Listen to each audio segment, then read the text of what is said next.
கிறிஸ்துவுக்குள் பிரியமானவர்களே, கர்த்தரும் இரட்சகருமாய் இயேசு கிறிஸ்துவின் ஈடு இனிய நாமத்தினாலே உங்கள் யாவருக்கும் என் அன்பின் வாழ்த்துக்களை தெரிவித்துக் கொள்கிறேன்.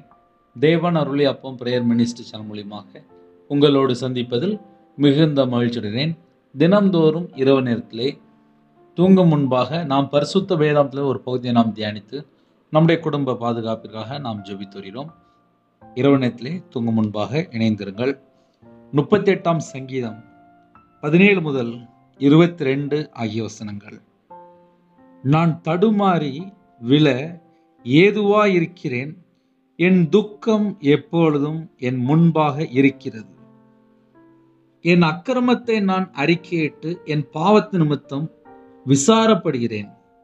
என் சத்துருக்கள் வாழ்ந்து பலத்திருக்கிறார்கள், முகாந்திரம் இல்லாமல் என்னை பகைக்கிறார்கள். முகாந்திரம் இல்லாமல் என்னை பகைக்கிறவர்கள் பெருகியிருக்கிறார்கள். யாரெல்லாம் இந்த இரவு நேரத்திலே கர்த்தருடைய பிள்ளைகள் இணைந்திருக்கிறீங்களோ, நான் தடுமாறி விழ ஏதுவாயிருக்கிறேன். நமக்கு முன்பாக இருக்கிற நபர்கள் யாரு? நமக்கு பின்பாக செயல்படுகிற நபர்கள் யாரு? நம்ம சுற்றி இருக்கிற நபர்கள் யாரு நமக்கு தெரியாது. தாவீது ராஜா இப்படியாக ஜெபிக்கிறார், நான் தடுமாறி விழ ஏதுவாயிருக்கிறேன். நான் தடுமாறி விழுந்துரும் போல இருக்கு, ஏதுவாயிருக்கிறேன் அப்படிங்கிறது. என் துக்கம் எப்பொழுதும் என் முன்பாக இருக்கிறது. துக்கம் அப்படின்னு ஞாபகம் வருது. கடன். சில குடும்பத்துல பிள்ளைகளுக்கு கல்யாணம் முடியாம இருக்கும், வீட்டுல யாருக்காவது உடம்பு சரியில்லாம இருக்கும், வீடு கட்டி பாதியில நிப்பாட்டி இருப்பாங்க, வியாபாரத்துல போட்டி இருக்கும், பல லட்சங்கள் கடன்ல இருக்கும், நகை பேங்க்ல இருக்கும், பிள்ளைகள் இல்லாம இருக்கும். இவங்க வாழ்க்கையோட துக்கத்தை யார்கிட்ட போய் சொன்னாலும் தீராது. ஆனால் இந்த இரவு நேரத்திலே நம்ம தேவனுடைய சமூகத்தில் அர்ப்பணிக்கும் போது அவர் நம்மளை விசாரிக்கிற தேவனா இருக்கிறார். அவர் நமக்கு உதவி செய்கிற தேவனா இருக்கிறார். அவர்தான் நமக்கு அடைக்கலம், அவர்தான் நமக்கு பாதுகாப்பு. என் துக்கம் எப்பொழுதும் எனக்கு முன்பாக இருக்கிறது. சில குடும்பத்திலே ஏன் துக்க முகத்தோடு இருப்பாங்க அப்படின்னா, அவங்க குடும்ப காரியத்தை போய் யார்ட்டி சொல்ல முடியாது. பிள்ளைகள் தடுமாறி இருப்பாங்க, கர்த்தரை விட்டு தள்ளி போயிருப்பாங்க. சில பிள்ளைகள் கர்த்தரை விட்டு தள்ளி போய் விபச்சாரத்துக்குள்ளேயோ இல்ல மதுபான அடிமையிலையோ, சில குடும்பத்துல கஞ்சா பழக்கத்திலே இருக்கும்போது அந்த வீட்டில் உள்ள பெற்றோருக்கு நிம்மதி இருக்காது. எனக்கு சில ஜெப குறிப்பு வரும்போது அவங்க நேரடியா சொல்லுவாங்க, என் பையனுக்கு இப்ப 21 வயசு, அவன் 13 வயசுல இருந்தே கஞ்சா பழக்கத்துல இருக்கான், எத்தனையோ முறை அப்படிம்பாங்க. அப்படின்னா என்ன அர்த்தம் அப்படின்னா, அந்த வீட்டுல அந்த தாய்க்கு துக்கம் மட்டும்தான் இருக்கு. சில குடும்பத்துல வீடு கட்டுறது அப்படியே நின்று போயிடும். ஒரு சகோதரன்ட்ட பேசிட்டு இருந்தேன், 2 வருஷமா வீடு கட்டிட்டு இருக்காரு. இன்னும் 10 லட்சம் வேணுமா, பணம் இல்லை. அவர் முகத்துல துக்கம் மட்டும்தான் இருக்கு. போன மாசம் ஒரு சகோதரிட்ட பேசிட்டு இருந்தேன், கல்யாணம் முடிஞ்சு 3 வருஷம் ஆச்சு, பிள்ளை இல்லை. அண்ணே ஜெபம் பண்ணுங்க அப்படின்னாங்க. அவங்க முகத்துல ஒரு துக்கம் இருக்கு. இரவு நேரத்துல சில குடும்பத்துல என்ன பிரச்சனை அப்படின்னா, கல்யாணம் முடியாம இருக்கும், அந்த பிள்ளையோட வாழ்க்கையில ஒரு துக்கம் இருக்கும். நான் என்ன பாவம் பண்ணேன், எனக்கு ஏன் என்ன கல்யாணம் முடியல, நான் ஏன் அப்படின்னு சொல்லிட்டு துக்க முகத்தோடு இருப்பாங்க. இப்ப என் வாழ்க்கையில நான் சொல்ல முடியும், நான் வியாபாரத்துல இருந்தேன், 55 லட்ச ரூபா கடன்ல இருந்தேன். வியாபாரத்துல மாந்திரியம் பண்ணிட்டாங்க. வியாபாரத்துல இருக்கும்போது பல லட்சங்கள் கடன். என் கையினாலேயே மாந்திரியத்துக்கு பணம் கொடுத்துருக்கேன், விக்கிறதுக்கு பணம் கொடுத்துருக்கேன், எல்லாம் நஷ்டம். மனுஷனை நம்பி கிட்டத்தட்ட ஒரு 13 லட்சம் கிட்ட பேர். கர்த்தரை நம்பாமல் மனுஷனை நம்பி சாபத்துக்குள்ள வாழ்ந்த ஒரு நபர். கையில பைபிள் எடுத்து வாசிக்கப்போ தெரியுது, கர்த்தரை நம்புகிறவனோ செழிப்பான், ஆனா என்னுடைய வாழ்க்கையிலே நான் மனுஷனை நம்பினபடியால் மிகப்பெரிய ஒரு நஷ்டத்துக்குள்ளே சிக்கிக்கிட்டேன். அந்த நஷ்டம் அதிகமா என் இதயத்துக்குள்ள இருந்ததுனால துக்க முகத்தோட எப்பொழுது இருப்பேன்.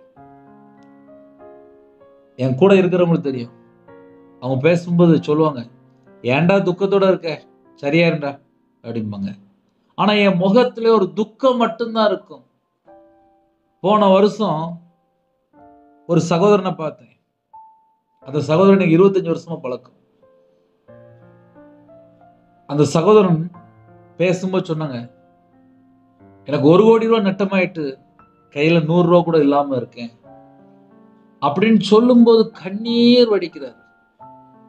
வயசு பார்த்தா ஒரு 40ல இருந்து ஒரு 42 44 வயசுக்குள்ளதான் இருக்கும், 45 வயசுக்குள்ளதான் இருக்கும். சகல செழிப்போட வாழ்ந்த மனுஷன். ஒரு துணி கடை வச்சிருந்தாரு, பெரிய பிசினஸ் பண்ணாரு. ஆனா 1 கோடி ரூபாய் நஷ்டம். கூட அந்த பார்ட்னர் ஏமாத்திட்டார். அதுக்கப்புறம் அந்த மனுஷனோட வாழ்க்கையிலே துக்கம் துக்கம் துக்கம் துக்கம். என் வாழ்க்கையில நான் வியாபாரத்தில் இருக்கும்போது பல வருஷங்கள் துக்கத்தோடு இருந்திருக்கேன். என்னைக்கு கையில பைபிள் எடுத்து வாசிக்க ஆரம்பிச்சனோ கண்ணீரோடு ஜெபிக்க ஆரம்பிச்சேன். கர்த்தர் பக்கம் மனம் திரும்ப ஆரம்பிச்சேன். இதுதான் என்னோட வாழ்க்கையில் நடந்த மாற்றங்கள் சொல்ல முடியும், அதிசயம் சொல்ல முடியும், அற்புதம் சொல்ல முடியும். என்னைக்கு நான் கர்த்தர் பக்கம் மனம் திரும்பி கண்ணீர் வடிக்க ஆரம்பிச்சனோ இந்த நிமிஷம் வரைய கர்த்தருடைய கிருபையினாலே கர்த்தர் பரிபூர்ணமா ஆசீர்வதித்திருக்கிறார், திருப்தியா ஆசீர்வதித்திருக்கிறார். எந்த ஒரு மனுஷனையும் போய் தேடி நிக்கல. கர்த்தருடைய சமூகத்துல உட்கார்ந்து இருந்து வேதத்தை தியானிக்க, ஜெபிக்க, துதிக்க, அவ்வளவுதான். தேவனுடைய சமூகம் மட்டும்தான் என்னுடைய தனிப்பட்ட வாழ்க்கை, என்னுடைய ஆவிக்குரிய வாழ்க்கை தேவனோடு எப்படி இருக்கோ அதை வச்சுதான் ஆசீர்வாதத்தை பெற்றுக்கொள்ள முடியும். சில நேரத்துல என் மனைவி வருவா, காலையில தூங்கி எழுந்துச்சு பார்த்தா அவளுக்கு 4 மணி ஆயிருக்கும். நான் அதுவரை தூங்கி இருக்க மாட்டேன். நைட்டு பைபிள் வாசித்து ஜெபம் பண்ணி தேவனோட சமூகத்துல உட்கார்ந்துட்டு இருப்பேன். தேவனோட சமூகத்துல இருக்கும்போது அந்த குடும்பம் கண்டிப்பாக ஆசீர்வதிக்கப்படும். என்னோட வாழ்க்கையில் துக்கம் எப்படி மாறிச்சு அப்படின்னா, வேதத்தை நேசிக்க ஆரம்பிச்சு. வேதத்தை நேசிக்கிறவர்களுக்கு மிகுந்த சமாதானம் உண்டு என்று எழுதப்பட்டிருக்கு. அந்த மிகுந்த சமாதானம் வேணும் அப்படின்னா வேதத்துக்குள்ள வரணும். ஒரு குடும்பம் வேதத்துக்குள்ள வந்துட்டு அப்படின்னாலே ஆசீர்வாதமா இருக்கும். இந்த இரவு நேரத்துல யாரெல்லாம் இணைந்திருக்கிறீங்களோ கர்த்தருடைய பிள்ளைகள், வேதத்தை நேசிக்க ஆரம்பிக்கும் போது உங்க குடும்ப வாழ்க்கை ஆசீர்வாதமா இருக்கும். ஜெபத்துல தரித்திருக்கும் போது உங்களோட துக்கம் மாறும். ஏன்னா என்னுடைய வாழ்க்கை அந்த 2 நான் செஞ்சேன், அதனால சொல்றேன். நான் எப்பொழுதுமே துக்க முகத்தோடு இருப்பேன். வியாபாரத்துல நஷ்டம், எல்லாம் இழந்து போன சூழ்நிலை. ஆனா கையில பைபிள் எடுத்து வாசிச்சதுக்கு அப்புறம் மிகுந்த சமாதானம் எனக்கு கிடைச்சது. ஜெபிக்க ஆரம்பிக்கும் போது பரிசுத்த ஆவியினால் நிரப்பினார், அபிஷேகத்தை பெற்றுக்கொண்டேன். கர்த்தருக்காக எழும்பி பிரகாசிக்கிறதுக்கு தேவன் கிருபை தந்தார். அப்போ ஒரு மனுஷனுடைய வாழ்க்கையில துக்கம் மாற வேண்டும் என்றால் பக்கத்துல சர்ச் இருக்கா, சர்ச்சுக்கு புறப்பட்டு போங்க. ஆன்லைன் மூலியமா செய்தி கேட்குறீங்களா, ஒவ்வொரு நாளும் கேளுங்க. உங்க வீட்டுல பைபிள் இருக்கா, கையில பைபிள் எடுத்து வாசிக்க. ஏன் கையில பைபிள் எடுத்து வாசிங்கன்னு சொல்றேன்னா, இன்னைக்கு நிறைய குடும்பம் செல்போன்ல மூழ்கி போயிருக்கு. இந்த செல்போன்ல மூழ்கி போய் இருக்கிறதுனால அவனோட வாழ்க்கை எல்லாமே லாக். எப்படி செல்போன்ல லாக் லாக் லாக்னு சொல்லி கேட்குதோ, ஆவிக்குரிய வாழ்க்கையில ஏன் வளர்ச்சி இல்லை அப்படின்னா அவங்க சிந்தனை எதுல லாக் ஆகி போயிருக்கு, அவங்க இருதயம் எதை தேடுது. நைட் ஆயிட்டுனா போதும், வீட்டுக்கு வந்தோடனே செல்போனை கையில் எடுக்கிறாங்க. வீட்டுக்கு வந்தோடனே கையில பைபிள் எடுங்க. ஒரு குடும்பம் ஆசீர்வாதமா இருக்கணும், துக்கம் மாறணும் அப்படின்னா ஒரு குடும்பம் வீட்டுக்கு வந்த உடனே கையில பைபிள் எடுத்து வாசித்து குடும்ப ஜெபம் பண்ணி குடும்பமா தேவனை தேடினால் கண்டிப்பா ஆசீர்வாதம். அப்ப அந்த இரவு நேரத்திலே கர்த்தருடைய பிள்ளைகள் யாரெல்லாம் இணைந்திருக்கிறீங்களோ எல்லா குடும்பமும் ஆசீர்வாதமா இருக்கணும் அப்படின்னா அதுக்கு ஒரே ஒரு காரியம் தான், என் இருதயம் தேவனோடு எப்படி இருக்கு. அதை நம்ம கண்டுபிடிச்சாச்சுனாலே பரிபூர்ணமான ஆசீர்வாதம். ஏன்னா சில குடும்பம் கர்த்தரை விட்டு தள்ளி போய் கர்த்தரை விட்டு தள்ளி போனா துக்கம் மட்டும்தான் இருக்கு. நான் அனுபவிச்சிருக்கேன். ஒரு மனுஷனோட வாழ்க்கையில துக்கம் ஏன் வருது, எப்படிலாம் வருது, எதுக்கெல்லாம் வருது, துக்கம் ஏன் வருது, நான் அனுபவிச்சிருக்கேன். அப்ப இந்த இரவு நேரத்துல ஒரு மனுஷன் துக்கத்தோடு இருக்கிறானா, யாராவது ஏதாவது ஒரு வார்த்தை பேசிட்டாலே சில குடும்பத்துல துக்கம் வந்துடும். என்னை பக்கத்து வீட்டுல அவங்க அப்படி பேசிட்டாங்களே சொல்லி துக்கம் வந்துடும். அது என்னன்னா தாங்க முடியாது. சில குடும்பத்துல எப்பொழுதுமே துக்கத்தோடு இருப்பாங்க. கர்த்தருடைய பிள்ளைகள் எப்பொழுதும் சந்தோஷமா இருக்கும். ஹல்லேலூயா. நம்மள கிறிஸ்துவுக்குள் சிருஷ்டிக்கப்பட்ட நோக்கம் என்ன? நம்ம எப்பொழுதும் சந்தோஷமா இருக்கணும். கர்த்தருக்குள் எப்பொழுதும் மனமகிழ்ச்சியா இருங்க. நமக்கு நித்திய ஜீவனை தந்திருக்கிறார். நம்ம குடும்பத்தை ஆசீர்வதித்திருக்கிறார். கிருபையின் காலத்திலே நம்ம வாழ்றதுக்கு தேவன் கிருபைகளை தந்திருக்கிறார். நேரடியாக நம்ம ஜெபிக்கக்கூடிய அந்த கிருபை தந்திருக்காரு.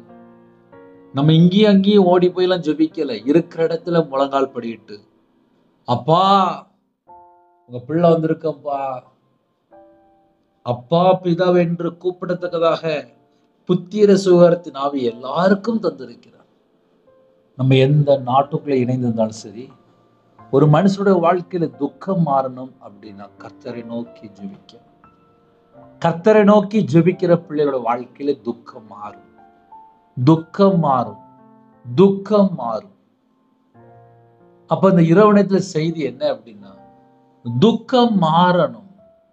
ஒரு குடும்பம் துக்கத்திலேயே இருக்கக்கூடாது. தாவீது ராஜா எப்படியா சொல்கிறார், என் துக்கம் எப்பொழுதும் எனக்கு முன்பாக இருக்கிறது. சரி, இந்த வசனம் நம்ம இன்னைக்கு தியானிக்கிறோமே, ஒரு மனுஷனுடைய வாழ்க்கையில துக்கம் மாறணும்ப்பா. துக்கம் என்னை விட்டு போகணும்.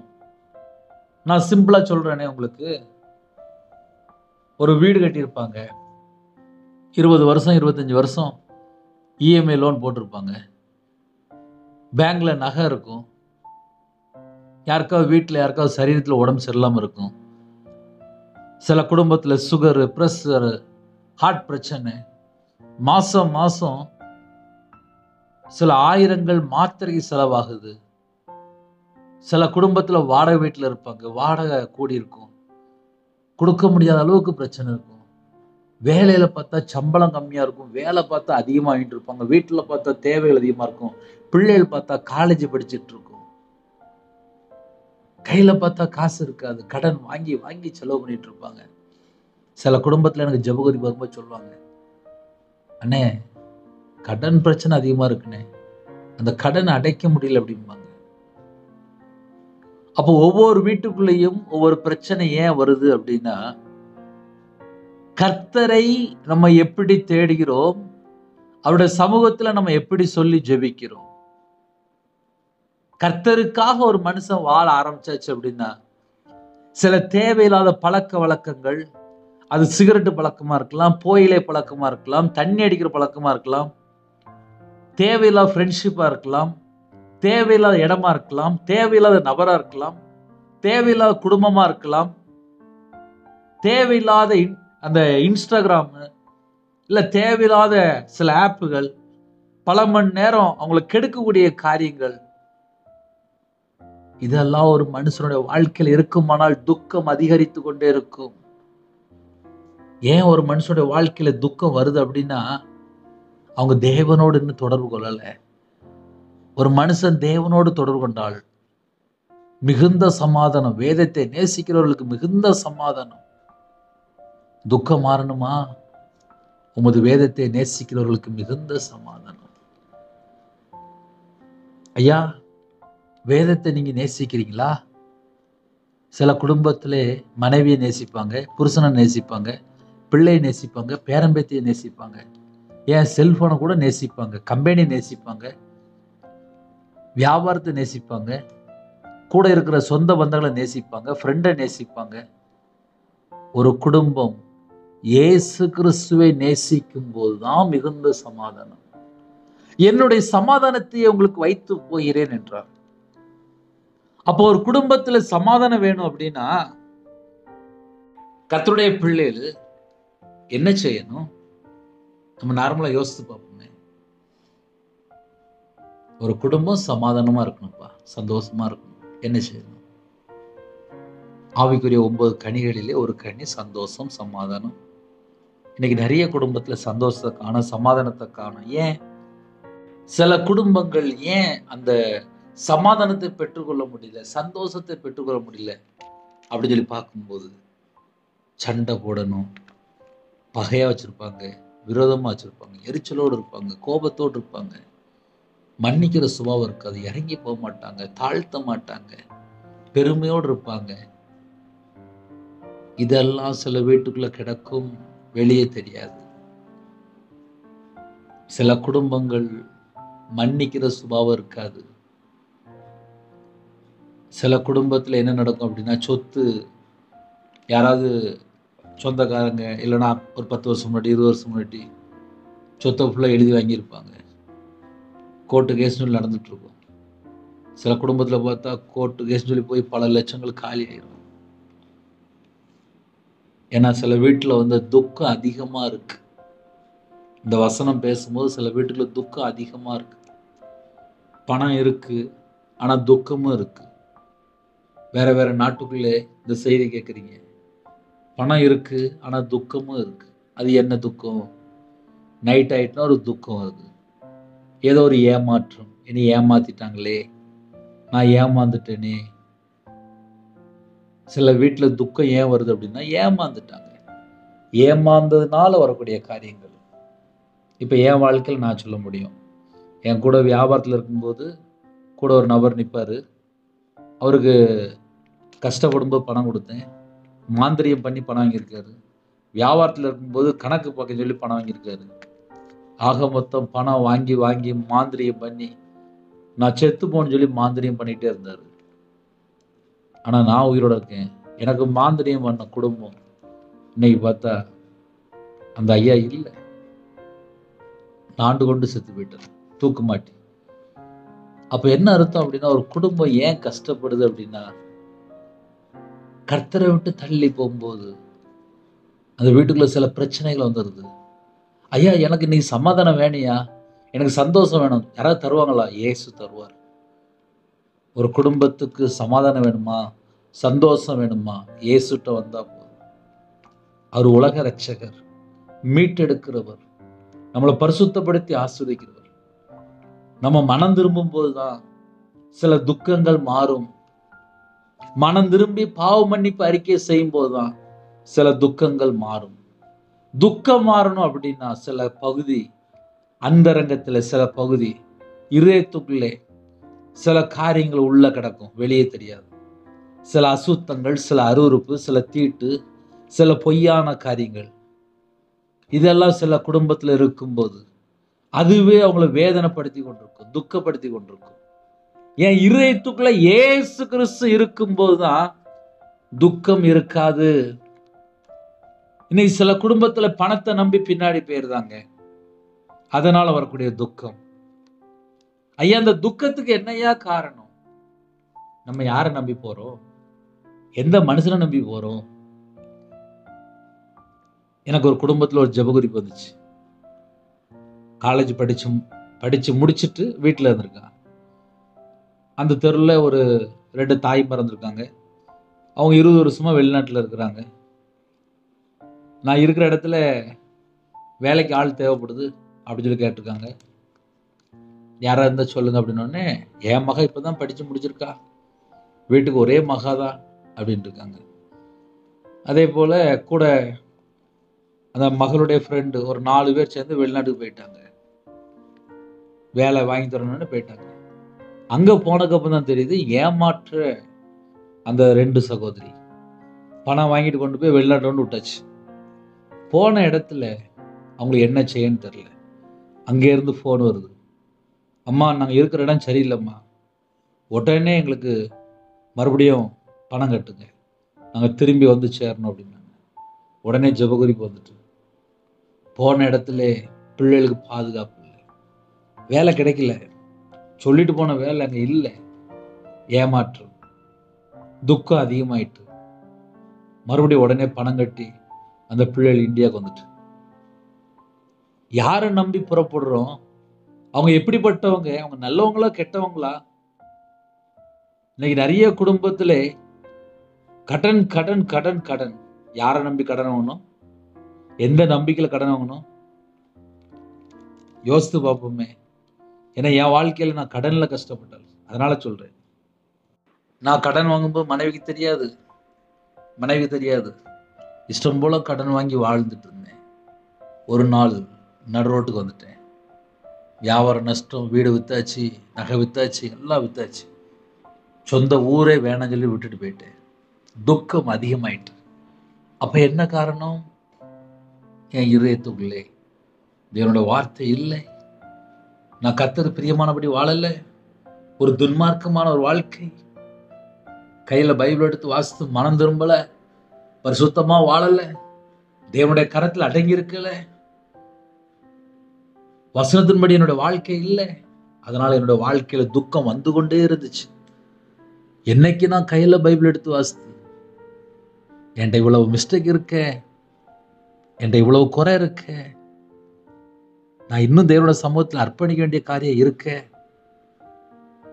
அர்ப்பணிக்க ஆரம்பிச்சேன். ஒரு மனுஷனோட வாழ்க்கையில துக்கம் மாறணுமா? தாவீது ராஜா அழகா சொல்கிறார், என் துக்கம் எப்பொழுதும் எனக்கு முன்பாக இருக்கிறது. என் துக்கம் எப்பொழுதும் எனக்கு முன்பாக இருக்கிறது. இந்த வசனத்தை நீங்க கொஞ்சம் சொல்லி பாருங்களேன், தெரியும். என் துக்கம் எப்பொழுதும் எனக்கு முன்பாக இருக்கிறது. ஒரு மனுஷன் துக்கத்தோடு இருந்தா ராத்திரி நிம்மதியான தூக்கம் கூட இருக்காது. சில குடும்பத்துல எனக்கு ஜெபகுறிப்பு வரும்போது சொல்லுவாங்க, அண்ணே நான் பிறந்ததுல இருந்தே கிறிஸ்டியன் தாம்னே, நான் இப்போ டாக்டரா இருக்கிறோம்னே, எனக்கு 35 வயசு முடிஞ்சிட்டுனே, நான் டெலிவரி டாக்டர், 22 வயசு பிள்ளைக்கெல்லாம் நான் டெலிவரி பார்க்குறேன், ஆனா எனக்கு இன்னும் கல்யாணம் முடியலனே, நான் என்ன பாவம் பண்ணனே? சில கேள்வி கேட்பேன், டெய்லி பைபிள் வாசிக்கிறீங்களா? எனக்கு தான் ஒண்ணுமே நடக்கல என்ன அப்படிம்பாங்க. வேதத்தை நேசிக்கிறவர்களுக்கு மிகுந்த சமாதானம் உண்டு என்று எழுதப்பட்டிருக்கு. கிறிஸ்டியன்னு நம்ம சொல்லியிருந்தோம், ஆனா அன்றாட வாழ்க்கை, நம்ம தேவனோடு தொடர்புல எப்படி இருக்கிறோம்? இன்னைக்கு இந்த உலகத்துக்குள்ள போய் தொடர்புல இருக்கும்போது அதுல பல பிரச்சனைகளுக்குள்ள போய் சிக்கிக் கொள்றாங்க. ஒரு குடும்பத்துல ஏன் அவமானம் வருது, ஏன் நிந்தை வருது, ஏன் துக்கம் வருது, ஏன் எப்ப பார்த்தாலும் கஷ்டப்படுறான்னு சொல்லி பார்க்கும்போது அவங்க வேதத்தை நேசிக்காம இருக்கிறாங்க. உமது வேதத்தை நேசிக்கிறவர்களுக்கு மிகுந்த சமாதானம் உண்டு. ஒரு குடும்பம் வேதத்தை நேசிக்க ஆரம்பித்தால் அந்த குடும்பம் நல்லா இருக்கும். ஏன்னா என் கையில நான் பைபிள் எடுத்து வாசிக்கும் போது கலர் கலரா ஸ்கெட்ச் வச்சிருப்பேன்.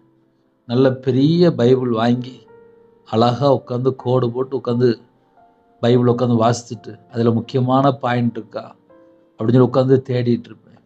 சில வசனங்கள் வாசிக்கும் போது கண்ணீர் விட்டு, கண்ணீர் டக் டக்குன்னு அப்படியே விழும். தெரியும், அந்த வசனம் என் கூட பேசிட்டு இருக்கும்.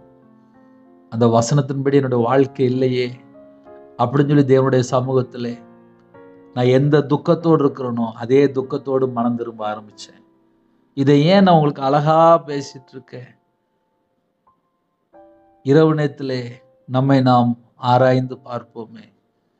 ஏன்னா என்னோட வாழ்க்கையில நான் வியாபாரத்திலேருந்து ஊழியத்தில் வரும்போது, ஊழியம்னா என்ன, மிஷினரி ஊழியம்னா என்ன, போதிக்கிற ஊழியம்னா என்ன, மெய்ப்பண்ணா என்ன, எனக்கு எதுவுமே தெரியாது. ஆனால் கையில பைபிள் எடுத்து வாசிக்கும் போது தேவன் என்னை அபிஷேகம் பண்ணியிருக்கிறார், அதை தெரிஞ்சுக்கிட்டேன். அதே நேரத்தில் ஊழியத்துக்காக பிரித்து எடுத்தார், அழகா வெளிப்படுத்தினார். கர்த்தருடைய கிருபையினால தேவன் அருளி அப்ப மினிஸ்டர் மூலமா இணைந்துகிற குடும்பங்கள் கிறிஸ்துவுக்குள் நம்ம இருக்கும்போது நிறைவான ஆசீர்வாதம். பரிசுத்த ஆவியானவர் நம்மளை நிரப்பும் போது நிறைவான ஆசீர்வாதம். தேவனுடைய வார்த்தையினால நிரப்பப்பட்டிருக்கும் போது நிறைவான ஆசீர்வாதம். அவருடைய கிருபைக்குள்ளே நாம் இருக்கும்போது நிறைவான அபிஷேகம், நிறைவான ஆசீர்வாதம். அபிஷேகத்துக்குள்ள நம்ம இருக்கும்போது நம்ம வாழ்க்கை ஆசீர்வாதமா இருக்கும். ஆனால் அதுக்கு நாங்கள் என்னென்ன பண்ணணும் அப்படின்னா, அடுத்த வசனம் அழகாக எழுதப்பட்டிருக்கு. என் வாழ்க்கையில் நான் நடந்த காரியங்களை நான் நிறைய சொல்லியிருக்கேன். என் அக்கிரமத்தை நான் அறிக்கையிட்டு, என் இருதயத்துக்குள்ள துக்கம் மாறுறதுக்கு நான் என்ன செஞ்சேன் அப்படின்னா, என் அக்கிரமத்தை நான் அறிக்கையிட்டு, இது என் வாழ்க்கையில நடந்திருக்குப்பா, அதனால நான் தைரியமா சொல்ல முடியும். என் வாழ்க்கையிலே என்னோட அக்கிரமத்தை நான் அறிக்கையிட்டு, கர்த்தருடைய சமூகத்திலே மனம் திரும்பினால் மட்டும்தான், பரிசுத்தமாக்கப்பட்டா மட்டும்தான், இயேசு கிறிஸ்து ரத்தத்தினால் கழுவி, அப்பா இனிமேல் பாவம் பண்ண மாட்டேன், என்னை மன்னிச்சிருங்க, என்னை மன்னிச்சிருங்க, என்னை மன்னிச்சிருங்க.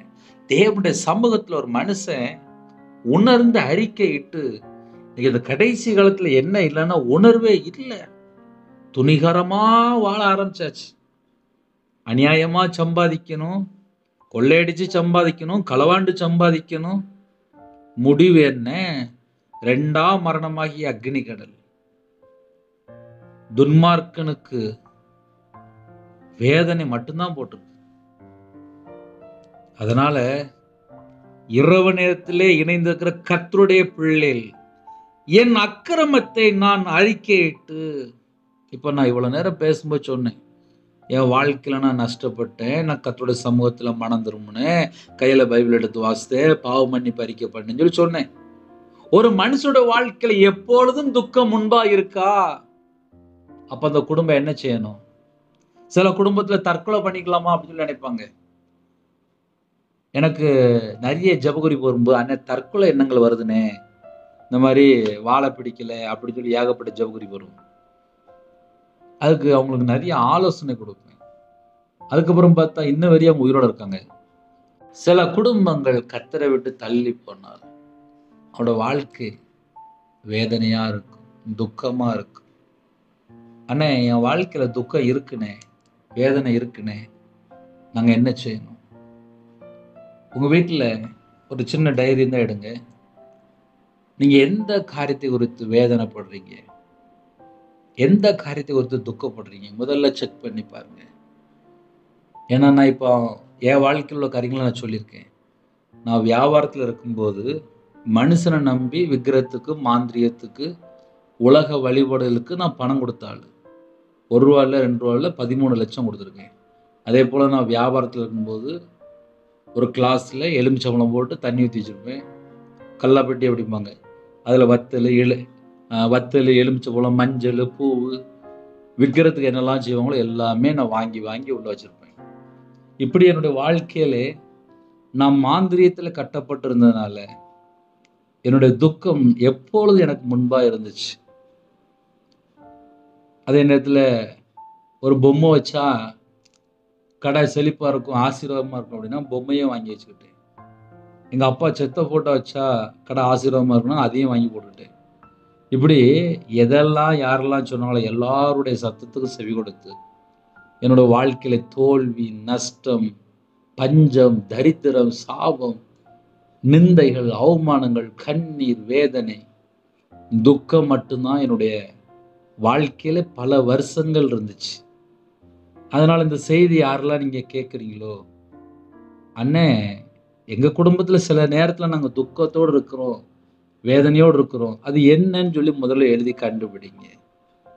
அதை கண்டுபிடிச்சிட்டு ஒன்று வீட்டில் முழங்கால் போட்டு ஜெபம் பண்ணுங்க, இல்லை பக்கத்தில் சர்ச் இருக்கா, சர்ச்சில் போய் முழங்கால் போட்டு ஜெபம் பண்ணுங்க, இல்லை இன்னைக்கு ராத்திரி நம்ம ஜெபிக்கும்போது ஜெபத்திலேயாவது கலந்துருங்க. அதை ஏன் சொல்லித்தரேன் அப்படின்னா, முதல்ல பாயிண்ட் என்ன, ஒரு மனுஷன் எதில் கட்டப்பட்டிருக்கிறான், அந்த கட்டப்பட்ட காரியங்கள் என்ன, அதை கண்டுபிடிச்சாச்சுனாலே அந்த குடும்பம் ஆசீர்வாதமாக இருக்கும். அதனால இரவு நேரத்திலே இணைந்துக்கிற குடும்பத்துக்கு ஸ்தோத்திரம். எல்லாரோட கர்த்தர் பேசியிருக்கிறார், உங்க கூட கர்த்தர் பேசியிருக்கிறார். என் துக்கம் எப்பொழுதும் எனக்கு முன்பா இருக்கிறது. சில குடும்பத்துல 50,000, 1,00,000, 1,50,000, 2,00,000, 3,00,000, 4,00,000, 5,00,000 சம்பளம் வருது. ஆனா துக்கம் இருக்கு. அதுதான் கேள்வி. ஏன்? அவங்க சொல்லும்போது உடனே சொல்லிடுவாங்க, வேலை 16 மணி நேரம் பார்க்க வேண்டியிருக்கு. சில வியாபாரிகள் லட்சக்கணக்கா சம்பாதிக்கிறாங்க. ஆனா 16 மணி நேரம் வேலை பார்க்குறாங்க. கையில பைபிள் எடுத்து வாசிக்க நேரம் இல்லை, ஜெபிக்க நேரம் இல்லை, குடும்பத்தை பார்க்க நேரம் இல்லை. போட்டி போட்டி போட்டி போட்டி. வேலை செய்யறதுக்கு ஆள் இல்லை, கேமரா மாட்டியாச்சு, நிம்மதி இல்லை, துக்கம் இருக்கு. நீங்க வேணா யோசித்து பாருங்க, நிறைய குடும்பத்துல நிம்மதி இல்லை, சமாதானம் இல்லை, சந்தோஷம் இல்லை. இதுதான் உண்மையான பிரச்சனை. சில குடும்பங்கள் கிராமத்துல இருக்கிறாங்க, ஆனா துக்கத்தோடு இருக்கிறாங்க. ஏன்னா இப்போ நகை ரேட்டு கூடிட்டு, பிள்ளைக்கு கல்யாணம் முடிக்கணும், நகை வாங்க முடியல, பிள்ளைக்கு கல்யாணம் முடியல. இப்படி ஒவ்வொரு வீட்டுக்குள்ளேயுமே ஒவ்வொரு பகுதி. ஒரு சின்ன ரூம் கட்டணும், ரூம் கட்ட பணம் இல்லை. அவங்கவுங்க வீட்டுல போய் பார்த்தா தெரியும், ஒவ்வொரு துக்கத்தோடு இருப்பாங்க. இந்த இரவு நேரத்துல எந்த மாதிரி துக்கமான காரியம் வந்தாலும் சரி, அதெல்லாம் முதல்ல ஒரு பேப்பர்ல எழுதுங்க. தேவனோட சமூகத்துல அர்ப்பணிங்க. கர்த்தரை விட்டு தள்ளி போன காரியமா இருக்கா? என் அக்கிரமத்தை நான் அறிக்கையிட்டு. அப்ப அக்கிரமத்தை அறிக்கை எடுங்க. ஏதாவது கர்த்தருக்கு பிரியமில்லாத பாவம், செல்போன்ல தேவையில்லாத பாவம், எங்கேயாவது போய் எதையாவது பார்த்துருந்தீங்கன்னா உடனே தேவனோட சமூகத்துல அர்ப்பணிங்க. ஏன்னா செல்போன்ல நல்ல படம் பார்க்கறது, நல்ல நாடகம் பார்க்கறது, நல்ல கேம் விளையாடுறது, வேற வெப்சைட்டுக்குள்ள போய் பல மணி நேரம் மூழ்கி போய் கிடக்குறது. அப்புறம் எனக்கு தூக்கம் வரல, அப்புறம் எனக்கு கெட்ட சொப்பனம் வருது அப்படின்னு சொல்லி துக்கத்தோடு உட்காந்துருப்பாங்க. போன மாசம் 2 வாலிப பிள்ளைகள் ஒரு குடும்பத்தில் ஒரு தாயார் கூப்பிட்டாங்க, ஜெபகுருப்பு சொன்னாங்க, என் மகளுக்கு கெட்ட சொப்பனமாக வருது அப்படின்னாங்க. அப்போ பேசும்போது அந்த மகள், ஒரு நாளைக்கு நான் 6 மணி நேரம் செல்ஃபோனில் பார்க்குறேன்னு, நான் வீட்டுக்கு வருவேன், என்னுடைய காலேஜெல்லாம் படித்து முடிச்சிட்டேன், அதெல்லாம் முடிஞ்சிட்டு வீட்டில் இருக்கிறதுனால சாயங்காலத்தில் நைட் நேரத்தில் கொஞ்சம் செல்ஃபோன் பார்ப்பேன். அப்படியே ஒரு 6 மணி நேரம் ஆயிடுது. அப்போது என்னென்ன பார்ப்பேன்னு சொல்லும்போது தேவையில்லாத காரியங்கள். அந்த ஆப்பை உடனே அழித்து முடிச்சுட்டு ஜெபம் பண்ண உடனே அந்த பிள்ளைக்கு கர்த்தர் சமாதானத்தை கொடுத்தார். இன்னொரு வாலிப மகள் 19 வயசு தான், 24 மணி நேரம் தூங்காமல் இருந்தால் மயங்கி விழுந்துட்டான். அந்த மகளுக்கு எனக்கு பயமாக இருக்குது அப்படின்னா என்னன்னு சொல்லி கேட்கும்போது, வீட்டில் அம்மா அப்பா வேலைக்கு போயிடுவாங்க, தங்கச்சி படிக்க போயிட்டா, நான் வீட்டில் இருக்கேன், நானும் காலேஜ் படிக்கிற பிள்ளை தான். வீட்டில் இருக்கும்போது தூக்கம் வரல, செல்ஃபோன் பார்த்துட்டு இருந்தேன், நைட்டு ஃபுல்லாக செல்ஃபோன் பார்த்தேன், தூக்கம் வரல, இப்போ எனக்கு பயமாக இருக்குது அப்படின்னா. செல்ஃபோனில் என்ன பார்த்தா, இன்ஸ்டாகிராமில் போய் அதில் ரீல்னு சொல்லி என்னலாமா பார்த்துருக்கா, அவ்வளோதான். ஆக மொத்தம் தூக்கம் வரல, நிம்மதி இல்லை, துக்கத்தோடு இருக்கா. அந்த ஆப் உனக்கு வேணுமா? எனக்கு வேண்டாம், எனக்கு அது வேதனையாக இருக்குது. அப்போ எடுத்து போட்டு அதை எடுத்துக்கிறோம் பார்த்து அந்த பிள்ளைக்கு நல்ல தூக்கம் வருது, நல்ல சமாதானமாக இருக்குது. அப்போ ஒரு மனுஷனுடைய வாழ்க்கையிலே கர்த்தரை விட்டு தள்ளி போயிடுச்சுனால துக்கம் வந்துடுது. என் வாழ்க்கையில் நான் கர்த்தரை விட்டு தள்ளி போன துக்கம் வந்துச்சு. யாரெல்லாம் எதுலெல்லாம் கர்த்தரை விட்டு தள்ளி போயிருக்கிறோங்களோ முதல்ல மனம் திரும்பி கர்த்தர் பக்கம் வரணும். கர்த்தர் பக்கம் வந்தாதான் சமாதானம். ஏன்னா தேவையில்ல ஃப்ரெண்டோட போய் பல மணி நேரம் உட்காந்து பேசும்போது எப்படி சமாதானம் இருக்கும்? துக்கம் தான் இருக்கும். அவன் என்னை ஏமாத்தி விட்டானே, ஐயோ 1.5 பவுன் நகையை வாங்கி தரல, ஐயோ 3 லட்சம் பணம் கொடுத்து தரல, ஐயோ 10 லட்சம் ஏமாத்தி விட்டான், ஐயோ என் சொத்தை எழுதி வாங்கி விட்டான். எப்படி பல மணி நேரம் போய் உட்காந்து கதை பேசுறது? அப்புறம் அவன் ஏமாத்திட்டு போயிடுவான். இன்னைக்கு ஜனங்கள் என்ன பண்றாங்க அப்படின்னா, ஏமாத்துறதுக்கு ரெடியா இருக்காங்க. தந்திரமா பேசுறாங்க, வஞ்சிக்கிறாங்க, ஏமாத்துறாங்க, கொள்ளையடிக்கிறாங்க. பைபிள் என்ன போட்டிருக்கு? பாவம் செய்கிறவன் பிசாசினால் உண்டாயிருக்கிறான். ஒரு குடும்பம் பாவத்திலே இருக்கும்போது எப்படி ஆசீர்வாதம் இருக்கும்? வேதம் தெளிவா எழுதப்பட்டிருக்கு, என் பாவத்து நிமித்தம் விசாரப்படுகிறேன், வேதனைப்படுகிறேன். ஐயோ நான் இப்படி ஒரு பாவம் பண்ணிட்டேனே, வேதனைப்படுகிறேன். அப்படிப்பட்ட ஒரு இருதயமா இருந்துச்சு அப்படின்னா கர்த்தர் அந்த குடும்பத்துக்கு சமாதானம் தருவார். சிலவங்களுக்கு எல்லாம் உணர்வே இருக்காதுப்பா, என்ன பாவம் பண்ணாலும் உணர்வே இருக்காது. அவங்க துணிகரமாக துன்மார்க்கமாக இயேசுக்காக இல்லாம பிசாசுக்காக வாழ்ந்துட்டு இருப்பாங்க. அங்க இயேசு இருக்க மாட்டார். துணிகரமாக துன்மார்க்கமா வாழ்ந்தால், உணர்வு இல்லாமல் வாழ்ந்தால் அங்க இயேசு இருப்பாரா? இருக்க மாட்டார். ஒரு பாவி மனம் திரும்பினால் பரலோகத்தில் மிகுந்த சந்தோஷமா. இஷ்டம் போல வாழ்ந்துக்கிட்டு ஐயோ ஐயோ ஐயோன்னு சொல்லி புலம்பிட்டு இருக்கக்கூடாது. ஒரு குடும்பத்தில் துக்கம் இருக்கா, வேதனை இருக்கா, கண்ணீர் இருக்கா, கஷ்டம் இருக்கா, நேர கர்த்தர் பக்கம் வந்து மனம் திரும்பி என் அக்கிரமத்தை நான் அறிக்கையிட்டு என் பாவத்து நிமித்தம் விசாரப்படுகிறேன். நான் இப்படி பண்ணிட்டேனே, ஐயோ நான் இப்படி பண்ணிட்டேனே. என் வாழ்க்கையெல்லாம் அப்படி இருந்துச்சுப்பா. என் இதயத்துக்குள்ள ஆவியானவர் எனக்கு பேசுவார். நான் இப்படி பண்ணிட்டேனே,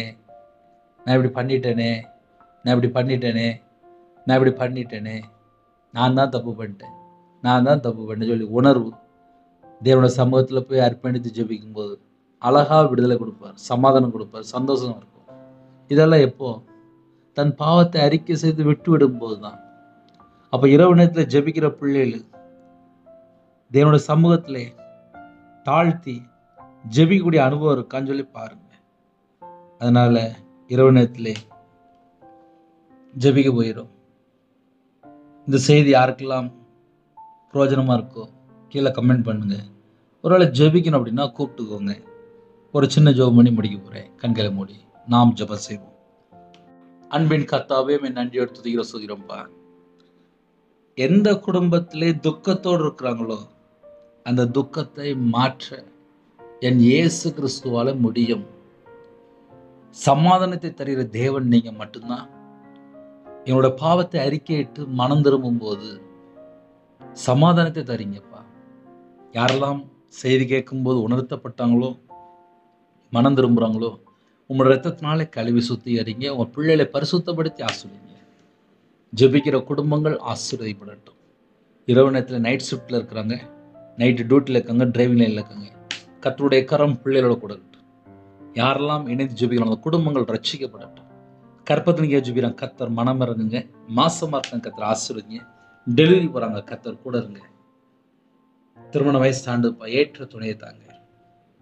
திருமணம் முடிந்ததுக்கு அப்புறம் என்னென்ன குறைகள் இருக்கோ மன்னித்து அந்த குடும்பங்களை கர்த்தர் மீட்டெடுங்க. தேவனர்களே, அப்போ மினிஸ்டர் நம்முடைய கரத்தில் பண்ணிடும். இரவு நேரத்தில் எங்கள் வீட்டுக்குள்ளே இயேசு கிறிஸ்து ராஜா தங்கியிருக்கணும். எங்கள் இதயத்துக்குள்ள நீங்கள் தங்கியிருக்கணும். எங்கள் வீடு முழுதும் இயேசு கிறிஸ்து ரத்தம் தெளிவட்டும். யாரெல்லாம் பொருத்தனை பண்ணி இரவு மூலமாக ஜெபிக்கிறாலும் அந்த குடும்பத்தை கர்த்தருடைய கரத்தில் பண்ணிடும். தயவாக மன்னித்து உங்கள் பிள்ளைகளை ஆசீர்வதிங்க. எல்லா நாட்டில் ஜனங்களை கர்த்தர் வேலை அடைத்து மூடி மறைத்து பாதுகாத்துக்கொள்ள இந்த மாதத்தோட எல்லா தேவையெல்லாம் சந்திங்க. படிக்கிற பிள்ளைகளை உங்களுடைய கரத்தில் பண்ணிடும். முதியோர்கள் இருக்காங்க, ஹாஸ்டலில் இருக்காங்க, ஹோமில் இருக்காங்க, எல்லாரையும் கர்த்தர் வேலை அடைங்க. நிறைய குடும்பத்திலே கடன், இந்த கடன் பிரச்சனையை மாற்றி கொடுங்க.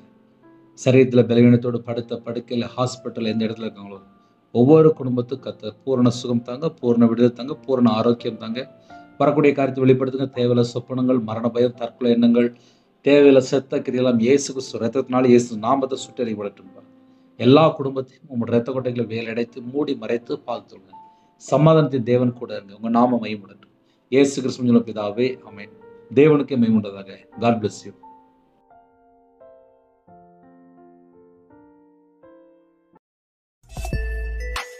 Thanks for watching.